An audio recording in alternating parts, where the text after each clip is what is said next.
Hello everyone, welcome back to my channel. आज इस lecture में हम आगे के क्वेश्चंस को कंटिन्यू करेंगे। ठीक है, प्रीवियस लेक्चर में हमने 18 क्वेश्चन तक देख लिया था। अब 19 क्वेश्चन से स्टार्ट करते हैं। देखो 19 क्वेश्चन क्या कह रहा है। In what direction does the beyond force on an object immersed in a liquid act. जो हमारा बियॉन्ड फोर्स है, बियॉन्ड फोर्स हमारा क्या होता था, जब कोई ऑब्जेक्ट होती थी वो अगर वाटर में या फिर किसी भी लिक्विड सरफेस में इमर्स्ड है पार्शियली या फिर फुल्ली, तो उस पर जो अपवर्ड फोर्स लगता था उसे हम बियॉन्ड फोर्स कहते थे। ठीक है, ऑब्जेक्ट का वेट किधर है, नीचे की तरफ है, और बियॉन्ड फोर्स किधर लगता था, ऊपर की तरफ लगता था। तो इसमें बोल रहा है कि किस डायरेक्शन में जो हमारा बियॉन्ड फोर्स है वो एक्ट करेगा। तो अभी मैंने एक्सप्लेन किया कि बियॉन्ड फोर्स किधर एक्ट करता है, अपवर्ड डायरेक्शन में। सो वही चीज़ यहाँ लिखी है, the beyond force on an object immersed in a liquid acts vertically upwards. Got it. अब नेक्स्ट क्वेश्चन देखते हैं। नेक्स्ट क्वेश्चन कह रहा है, why does a block of plastic released under water come up to the surface of water. ठीक है, जो block of plastic होती है उसको हम वाटर के सरफेस पे अगर रिलीज़ कर दें तो वो ऊपर क्यों आती है, तो उसका रीज़न क्या है। ठीक है, तो उसका भी रीज़न वही बियॉन्ड फोर्स है। देखो, a block of plastic comes up to the surface because its density is less than that of water, so upward beyond force is greater than its weight. Got it. दोनों theoretical concept based questions थे beyond force पे। Beyond force भी मैंने आपको explain कर दिया और questions भी एक्सप्लेन कर दिए। अगर आपको डिटेल एक्सप्लेनेशन चाहिए तो आप प्रीवियस लेक्चर्स को चेकआउट कर सकते हैं। ओके, तो चलिए अब नेक्स्ट क्वेश्चन देखते हैं।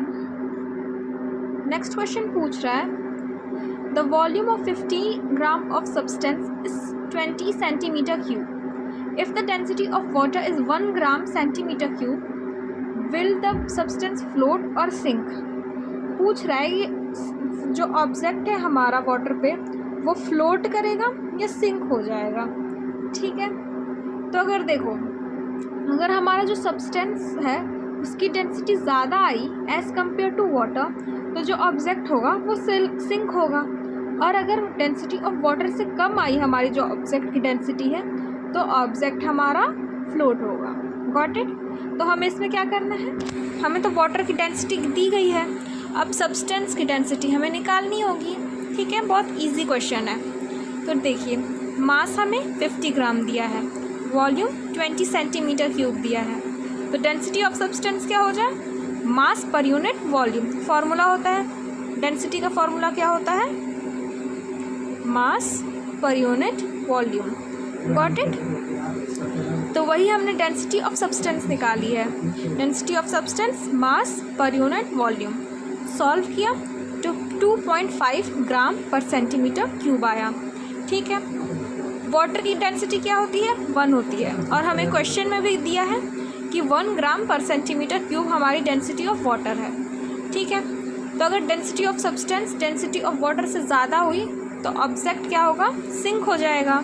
और यहाँ पर वही चीज़ है कि डेंसिटी ऑफ सब्सटेंस क्या है, डेंसिटी ऑफ वाटर से ज़्यादा है, so the substance will sink. Sink मतलब डूबेगा। Got it. नेक्स्ट क्वेश्चन भी इसी टाइप का है। देखिए क्या कह रहा है, the volume of 500 grams sealed packet is 350 centimetre cube. Will the packet float और sink in water if the density of water is 1 gram centimetre cube. What will be the mass of water displaced by this packet? ठीक है, इसमें भी वही पूछा है कि object sink होगा या फिर फ्लोट करेगा, और लास्ट में मास ऑफ वाटर डिस्प्लेस पूछा है कि कितना वाटर डिस्प्लेस होगा उस पैकेट की वजह से। तो देखो, सबसे पहले वही चीज़ हम करते हैं कि सबसे पहले डेंसिटी ऑफ सब्सटेंस निकालेंगे, फिर देखेंगे अगर वो सब्सटेंस की जो डेंसिटी है वो वाटर वाले डेंसिटी से ज़्यादा है कि कम है। अगर ज़्यादा है तो सिंक होगा और कम है तो फ्लोट होगा। ठीक, उसके बाद मास ऑफ वाटर डिस्प्लेस निकालेंगे, तो density is equal to mass per unit volume होता है, तो डेंसिटी इंटू वॉल्यूम कर देंगे। यहाँ पर वाटर डिस्प्लेस पूछा है तो डेंसिटी ऑफ वाटर से मल्टीप्लाई कर देंगे वॉल्यूम से। ठीक है, चलो वही चीज़ हमने किया। देखो, mass 500 gram, volume 350 centimetre cube. So density of substance, mass per unit volume. Solve किया तो 1.4 ग्राम पर सेंटीमीटर क्यूब. Got it. अब ये डेंसिटी ऑफ जो सब्सटेंस आई है वो डेंसिटी ऑफ वाटर से ज़्यादा है, तो ऑब्जेक्ट हमारा क्या होगा, सिंक होगा. ठीक है, the substance will sink. Now the mass of water displace is equal to volume into density of water. Volume कितना हमें गिवन है, 350 centimetre cube. 350 into 1 is equal to 350 gram. So the mass of water displaced is equal to 350 gram. Okay, so ये question भी हमारा हो गया and ये last question था इस चैप्टर का. ठीक है, आगे के क्वेश्चंस हम जो न्यू चैप्टर स्टार्ट करेंगे उसके देखेंगे. अगर आपको समझ में आ रहा होगा तो लाइक, सब्सक्राइब और शेयर करिएगा. Thank you.